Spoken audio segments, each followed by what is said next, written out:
మెదక్ పట్టణంలో బక్రీద్ పండుగ కంటే ముందు రోజు నుంచి జరిగినటువంటి సంఘటనలలో తమ విధి నిర్వహణలో నిర్లక్ష్యం వహించినటువంటి పోలీస్ అధికారులు వెంటనే సస్పెండ్ చేయాలని చెప్పి స్థానిక పార్లమెంట్ సభ్యునిగా నేను ఈ సందర్భంగా డిమాండ్ చేస్తా ఉన్నాను. ఉదయం 11:30 నుంచి పోలీస్ స్టేషన్కి వచ్చి కంప్లైంట్లు ఇచ్చి జరుగుతున్నటువంటి సంఘటనల పట్ల పోలీసులను అలర్ట్ చేసినప్పటికీ కూడా స్థానికంగా ఉంటున్నటువంటి ఒక ఏఎస్ఐని, మహిళా ఏఎస్ఐని బూతులు తిడితే కూడా కనీసం కేసు నమోదు చేయనంత అచేతన వ్యవస్థలో పోలీస్ వ్యవస్థ ఉందంటే ఇంతకంటే దుర్మార్గమైనటువంటి విషయం ఇంకొకటి ఉండదు. చట్టం ముందు అందరూ సమానమే. ఈ మాటను మేము గౌరవిస్తా ఉన్నాం, కానీ పోలీసులు గౌరవిస్తలేరు. ఎవరి మెహర్బానీ కోసమో, ఎవరి పోస్టింగ్ల కోసమో, ఎవరిని కాపాడుకోవడం కోసమో చేస్తున్నటువంటి కుట్రలు కుతంత్రాలని ప్రజల ముందు ఒక చర్చ గుంచాలనే ఉద్దేశంతో రఘునందన్ రావు ఈరోజు కోర్టు సమక్షంలో మాట్లాడడం జరుగుతూ ఉంది. సభ్య సమాజం ఆలోచించాలి. హిందువులకో నీతి, ముస్లింలకో నీతి. పోలీస్ అధికారులు కూడా వాళ్ళనైతే పట్టుకురాము, మిమ్మల్ని అయితే పట్టుకొస్తాం.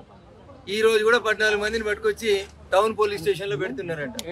అరే ముందు మీ ఏఎస్ఐని బూతులు తిట్టిన వాళ్ళని పట్టుకొస్తే నీ ఒంటి మీద ఉన్నటువంటి యూనిఫామ్ కు విలువ ఉంటుంది. సిఐ గారు చిన్న చిన్న పిల్లల్ని ఆధార్ కార్డులు తీసుకురమ్మని పోలీస్ స్టేషన్ కు రమ్మని బెదిరించి కూర్చోబెట్టి ఇప్పుడు కోర్టు కాడికి వెళ్ళి కూడా పట్టుకపోతామని చెప్తా ఉన్నారంట. ఇట్లా భయపట్టిస్తేవాడు భయపెట్టేవాడు లేడు ఇక్కడ. సిఐలు గుర్తుపెట్టుకోరు. మీరు ఫోటోలు తీసుకోవడాలు వీటికి ఎవడు భయపడతాడన్న చాలా చూసి ఇందాక వచ్చింది తెలంగాణ ఉద్యమం, తెలంగాణ గడ్డ. ఏం లేనప్పుడే నిజాం నవాబ్ సైన్యాన్ని కారం పొడితో ఉరికించినటువంటి తెలంగాణ గడ్డ ఇది. అందుకని పోలీస్ అధికారులకు చాలా స్పష్టంగా చెప్తా ఉన్నా, డ్యూటీ చేస్తే సరిగా చేయండి, చేత కాకపోతే లీవ్ పెట్టుకొని పోండి. కానీ హిందువులకైతే ఒక నీతి, ముస్లింలకైతే ఇంకొక నీతి. ఎందుకు దవాఖానకు చూడొస్తలేదా పేషెంట్ని? దెబ్బలు తాకినాయి ఆయనకి. వారం రోజులు హాస్పిటల్లో పెట్టి నాటకాలు ఆడిచ్చి ఎవరి మెహర్బానీ కోసం మీరు దవాఖానలో ఇస్తున్నారు? మెదక్లో గవర్నమెంట్ హాస్పిటల్ లేదా? ఏ దవాఖానలో ఉన్నాడు మీకు కంప్లైంట్ ఇచ్చిన ఆయనకు తెలుగు వస్తుందా? ఆయన ఉర్దూలో రాసుకొస్తే మీరు తెలుగులో రాస్తారా మీ కానిస్టేబుల్? ఇదేనా మనం చేయాల్సినటువంటి డ్యూటీ? నేను దయచేసి చెప్తా ఉన్నా, ఇట్లాంటి తప్పుడు పనులు చేసేటువంటి పోలీస్ అధికారులకి మీకు గుర్తుండాలి, చాలా సందర్భాల్లో రఘునందన్ రావు మీ తరఫున వకాలా చేసిండు. మీకు వ్యతిరేకంగా నేను వకాలా చేయడం అంటూ మొదలు పెడితే మీరు ఖచ్చితంగా ఇలా మీరు ముద్దాయిలని చెప్పి ఎవరినైతే ఏడికి పంపిరో మీరు కూడా రేపు ఆడికే పోతారు. అత్యుత్సాహపడకుండ్రి. టెలిఫోన్ ట్యాపింగ్ లో కూడా మీలాగానే కొంతమంది బాగా ఉత్సాహపడ్డారు. యాడున్నారో గుర్తుపెట్టుకోర్రి. నేను మళ్ళీ చెప్తా ఉన్నా, మెదక్లో ఉన్న 2 సిఐలకి మీ వీడియోలు, మీ సీసీ ఫుటేజ్లు నేను ఇప్పుడు వస్తున్న ఎస్పీ ఆఫీస్కి, టౌన్ పోలీస్ స్టేషన్లో ఉన్న 14 మందిని మీరు పంపిస్తే మేము ఎస్పీ ఆఫీస్ నుంచి ఇంటికి పోతాం. లేకపోతే టౌన్ పోలీస్ స్టేషన్కి వచ్చి ఇడిపించుకోమంటే బరాబర్ ఇడిపించుకొని పోతాం. ఏం కాదు, చట్టాన్ని చేతుల్లోకి తీసుకుంటారు, కేసులు అవుతాయి. ఈ కేసులకు భయపడ్డాడు కాదు రఘునందన్. మీ రంగనాథ్ గారికి కూడా చెప్తా ఉన్నా, ఐజీ గారికి. రంగనాథ్ గారు ఇంతకుముందే మీకు 1-2 సార్లు బీజేపీ వాళ్ళ చేతిలో శృంగభంగం అయింది. కరీంనగర్లో, వరంగల్లో ఎక్కువ ఉత్సాహం చూపెట్టారు మీరు. మేము ఎవరి గురించి, వ్యక్తుల గురించి మాట్లాడొద్దు అనుకుంటున్నాం, అయినా మీరు రెచ్చగొడతా ఉన్నారు.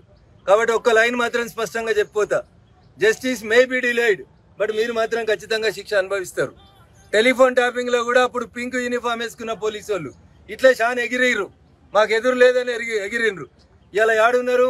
శ్రీకృష్ణ జన్మస్థానంలో ఉన్నారు. మెదక్ పోలీస్ అధికారులకు కూడా చెప్తా ఉన్నా, తొందరపడి మీరు తప్పుడు పనులు చేస్తే ఖచ్చితంగా మీరు కూడా శ్రీకృష్ణ జన్మస్థానానికి వస్తారు. ఇది నేను మెదక్ ఎంపీగా మా మెదక్ ప్రజలకు ఇస్తున్నటువంటి బాధ. పోలీస్ స్టేషన్ కి నిన్న కార్డులు తీసుకొని వస్తే, నిన్న ఆధార్ కార్డులు తీసుకురామంటే ఆధార్ కార్డులు తీసుకొని వస్తే ఎట్లా కూర్చోబెడుతున్నారు 3 గంటలు, 5 గంటలు? ఏ చట్టం పర్మిట్ చేసింది మీకు? మేము మీకు కోఆపరేట్ చేస్తా ఉంటే, ఇంత జరిగినాక కూడా మీరు ఆధార్ కార్డులు తెమ్మంటే తీసుకొని వస్తుంటే సెల్ ఫోన్లు గుంజుకుంటారు. ఏ సెక్షన్ గుంజుకోమని చెప్పింది ఫోన్? ఏ సెక్షన్ ప్రకారం మీరు గుంజుకున్న ఫోన్లను డిపాజిట్ చేయరు? వారి పోదాం మీ ఎస్పీ గారి దగ్గరికి, చెప్తా ఇండియన్ పీనల్ కోడ్ ఏం చెప్తుందో నేను మాట్లాడతారండి. బరాబర్ ఇప్పుడు ఎస్పీ గారి ఆఫీస్కి పోతాం, జరుగుతున్న అన్యాయాల మీద మాట్లాడతాం, తప్పు చేసినటువంటి పోలీస్ అధికారులను శిక్షించమని అడుగుతాం. యూనిఫామ్ లో ఉన్న ఒక ఏఎస్ఐని, హిందూ మహిళా ఏఎస్ఐని తిడితే రోషం ఎత్తలేదండి పోలీసులకి? పోలీసులను తిడితే కూడా అరెస్ట్ చేయడం చేత కాకపోతే బంజాయిరీ యూనిఫామ్లు పెట్టేసుకొని వెళ్ళిపోండి. చేస్తారు ప్రజలు కూడా పోలీసులను నౌకరీ చేసేందుకు భారత రాష్ట్రం ఇచ్చింది. నేను 2 రోజులు ఓపిక ఉన్నా, సమయం పాటించిన, దాని అర్థం మీకేదో బాగా తెలుసు మాకేదో తెలియదని కాదు. ఈ సమాజం సామరస్యంగా ఉండాలని మేము కోరుకుంటున్నాం. మేము కోరుకుంటే పరమత సహనం ఉంటుంది. కానీ మీరు చేసినటువంటి కారణాల వల్ల 100% మీరు తప్పులు చేస్తా ఉన్నారు. ఏదో 10 మంది ఉంటారు, పోనీ వాళ్ళు మనోళ్లే కదా పోలీసు వాళ్ళు అనుకుంటే ఏదో చేద్దాం అనుకుంటే మాత్రం రఘునందన్ సహించాడు. చాలా స్పష్టంగా చెప్తా ఉన్నా, ఎవరైతే ఆరిఫ్ అనేటువంటి వ్యక్తి ఇంజూర్డా ఏ హాస్పిటల్ ఉన్నాడు? ఎందుకు అనుమతిస్తున్నారు మీరు? ప్రైవేట్ హాస్పిటల్ ఎందుకు ఉంచిర్రా ఆయనను? మీరు పోయి చూసి వచ్చిర్రా? గవర్నమెంట్ హాస్పిటల్కి ఎందుకు పంపుతలేరు? ఇంకెన్ని రోజులు ఉంచుతారు? ఆయనకైనా ఇంజూరీ ఎంత పెద్దగా ఉంది అంటే గ్రీవియస్ ఇంజూరీ తీసుకొస్తే ఆయన దవాఖానలు ఉన్నాడని మీరు రేపు బెయిల్ పిటిషన్ కంటెస్ట్ చేస్తే మా వాళ్ళకి బెయిల్ రావద్దని చూస్తురా? నేను అందుకనే ఇప్పుడు మెదక్ ఎస్పీ గారికి చెప్తున్నా, సాయంత్రం కల్లా ఆరిఫ్ డిశ్చార్జ్ కావాలి, ఆరిఫ్ని తీసుకొచ్చి రిమాండ్ చేయాలి. చెయ్యకపోతే రేపు మీరు పోలీస్ స్టేషన్ నుంచి సీడీ ఫైల్ తీసుకొని వచ్చి కంటెస్ట్ చేసిర్రు అనుకోరు ఎస్పీ గారు. అయ్యా రంగనాథ్ గారు మీరు కూడా వినాలి, మీరు మాట్లాడినరా నేను మీకు గౌరవం ఇచ్చి ఆగిన, నేను చట్టాన్ని చేతిలోకి తీసుకోవద్దన్నారని ఆగుతా ఉన్నాం. నేను మళ్ళీ చెప్తా ఉన్నా రంగనాథ్ సార్, కొంచెం వెనుక కొంచెం ముందు మీరన్నా చట్టాన్ని సరిగా పని చేయించుర్రి, తప్పు చేసిన వాళ్ళని శిక్షించుర్రి. లేకుంటే బరాబరి టెలిఫోన్ ట్యాపింగ్ లో మీ వాళ్ళకి ఏ గతి పట్టిందో మా మెదక్ పోలీసులకు కూడా అదే గతి పడుతుంది. ఈ సందర్భంగా హెచ్చరిస్తాం.